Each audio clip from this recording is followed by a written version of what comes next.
Hi, my name is John Su. Welcome to the Naked Real Estate series, how to buy rental properties like a naked boss. Today's topic is what's the minimum standard for cash flow in rental properties. You know, everyone's got their own standard. Like range standard is 10% of rent. Sometimes the numbers work out, sometimes the numbers don't. So when they say 10% of gross rent, that's so say for example, if all your carrying cost is $1,000 a month, you would be getting $1,100 rent. And sometimes it works, sometimes it doesn't. For me personally, as long as the rent covers my costs, carrying costs like property taxes, everything, so that I don't have to pay it every month, if it breaks even, I'm good to go to buy that on a rental property. From my experience of owning rentals, majority of the money that you make on rental property is when you buy it and you sell it. So the lower you buy and the higher you sell, that's where the majority of the money is. Cash flow, like what I've learned from veteran investors is, you know what, cash flow doesn't really exist. You know what, because you have a couple of vacancies, say if you're cash flowing $100 a month, you have one vacancy, that money's gone.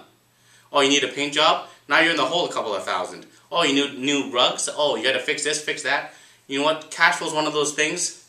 I don't even think about it. As long as it pays for itself, I'm good. If it doesn't pay for itself, then I definitely wouldn't recommend it.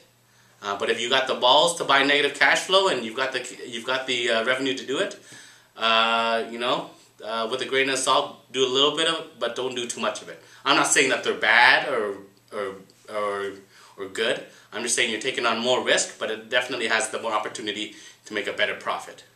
But in terms of cash flow in general for rental properties, as long as it breaks even, that's my minimum standard. And for me, that's good enough. Because I believe that cash flow is a minor thing. Like $100 ain't going to change my life every month. 200, even 300.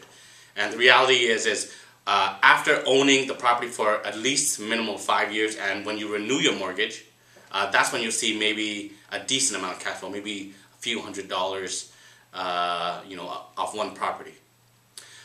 Interesting thing I just realized this year when I was renewing my mortgages is when you renew your mortgage, the bank wants you to pay off that mortgage quick as possible. So their amortization is pretty much shorter than when you got the first, say, 5-year mortgage at 25 years. So what I always do to have cash in my pocket instead of paying off my mortgage, I think paying off the mortgage is a bad idea. It's cheap money. Why give it to the bank? I'd rather have it in my pocket to give me peace of mind. But anyways, when you renew your mortgage, ask your mortgage person to extend the mortgage to the maximum amortization. That will drastically reduce your monthly payment. So yeah, a lot of people might not agree with me on that, but you know what? For me, cash is king. I'd rather have cash in my pocket to deal with problems than to pay off the bank on the cheapest money you'll ever get. And if the rent is paying for it, all the interest, you're taking it off your taxes anyways. So why would you want to pay that all down and be cash poor when you can be cash rich and just have a reduced payment, have your renter paid off, right?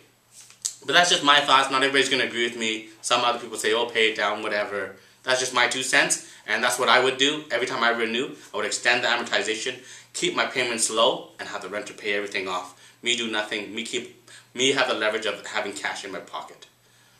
My name is John Su, and thank you for watching this video.